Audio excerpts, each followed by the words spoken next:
Hello everybody and welcome back to a brand new video here on the channel. Today we're going to be travelling back in time and taking a quick look at Driver San Francisco, why it was so good, some things that were actually initially going to be something different, and the cancelled sequel to Driver San Francisco, Driver San Francisco 2. We assume it would be called, we don't actually know yet. However, we are going to be going over all of that in today's video.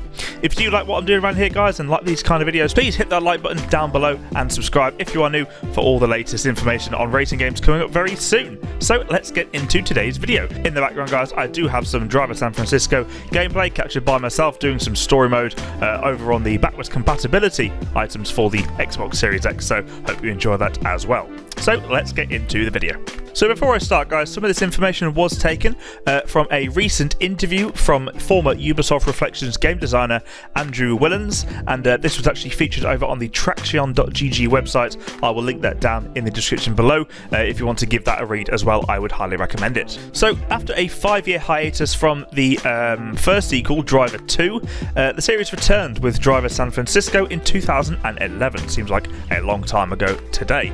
Taking the series in a daring new direction. You played as an undercover cop, Tanner, but the tone was sillier than in the prior games. After an accident in the opening mission, this leaves Tanner fighting for his life. You play the entire story campaign essentially in a coma, earning a unique ability to teleport into vehicles and take over the driver's consciousness. It shouldn't really have worked back then, but it definitely did. They took a risk trying to do these kind of things, and it was kind of a bit like a trial by fire. You had the pedigree, but also the legacy of the previous Driver games behind it. Driver San Francisco was trying to do something very new and experimental. The on-foot segments were removed and it refocused the game on driving and movie-inspired car chases in San Francisco.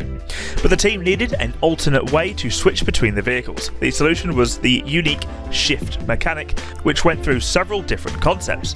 The original concept was the city is full of 1,000 lives. Choose one and live a life and swap and see it from all these different perspectives. Initially, the concept imagined how a cops and robbers chase could be played from different perspectives.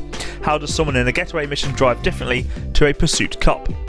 Throughout this was the notion that weaving through traffic was a flow state. That's been a staple of the design methodology. If you can harness the flow state and that feeling, there's nothing quite like playing like this. Driver was really trying to recreate that. How could you put someone in a muscle car and weave through traffic and create a similar sensation, for example, snowboarding through the rocks and the trees? The team found that flow state in pulling tight maneuvers whilst weaving through traffic, but this stayed true to Driver's DNA, making you feel like you were in a classic car chase film such as Bullet or The French Connection. And this is also something that I didn't think most of you would know. I definitely didn't know it.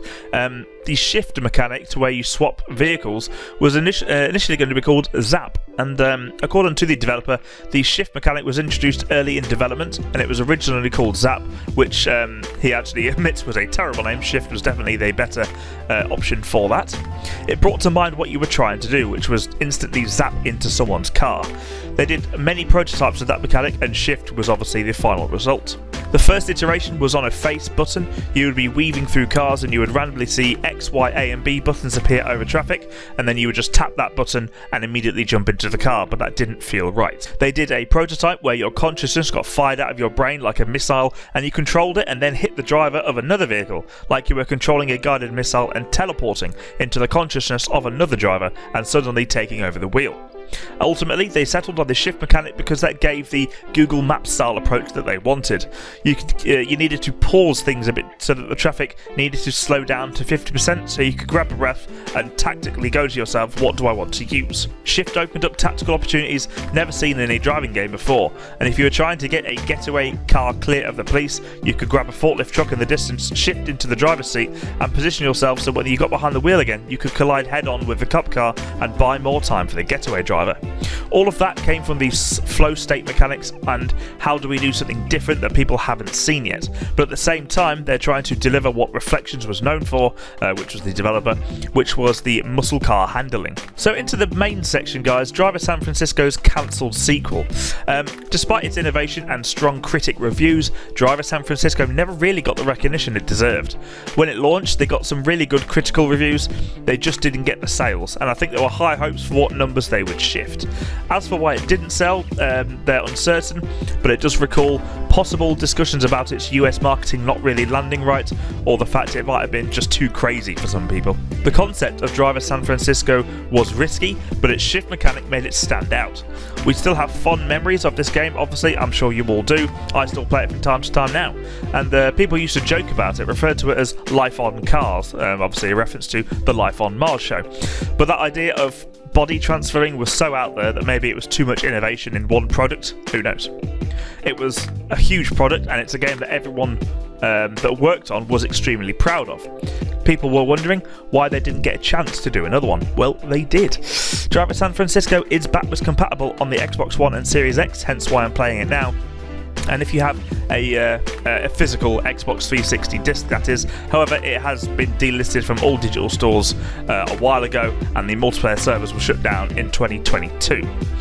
There is also no plans, I believe, for a re-release or a remaster either. Work on the sequel began soon after Driver San Francisco's release, according to the developer, but it was ultimately cancelled in favour of the open-world city hacking game Watch Dogs, which I'm sure a load of you will know about as well, with Ubisoft Reflections developing most of the driving segments in that game. The cancelled Driver sequel essentially evolved into Watch Dogs, so from a design side, they were straight into designing the next one when the first one released, but then you get a phone call from Ubisoft saying, stop doing that.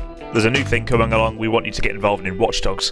So it evolved into something else, and the Driver San Francisco follow-up project just got parked up and then left. Obviously, there's a big part of all of us that wants to see another one be made, especially Reflections, who developed the game, made the game. They want to do another one.